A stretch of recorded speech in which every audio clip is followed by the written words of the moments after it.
তো প্রিয় দর্শক, আপনারা যে মিনি ট্রাক্টর বা মিনি উইডার বা মিনি পাওয়ার টিলার দেখতে পাচ্ছেন, এইটা হচ্ছে 7 থেকে 7.5 এইচপির একটা মেশিন। দাম হচ্ছে 50 থেকে 55 হাজার টাকার মধ্যে।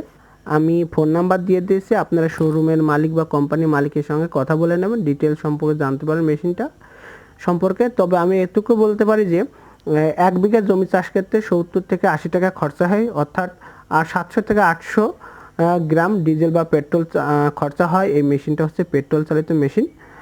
এই মেশিন দিয়ে আপনারা যারা সবজি চাষ করতেন, যেখানে চাষবাস করার সুবিধা বড় ট্র্যাক্টরে নেই, সেখানে আপনারা এই ছোট ট্র্যাক্টর দিয়ে চাষ করতে পারেন। যে কোনো জায়গায় অতি সহজেই নিয়ে যেতে পারবেন। আর দেখতেই পাচ্ছেন চাষটাও খুবই ভালো হয়।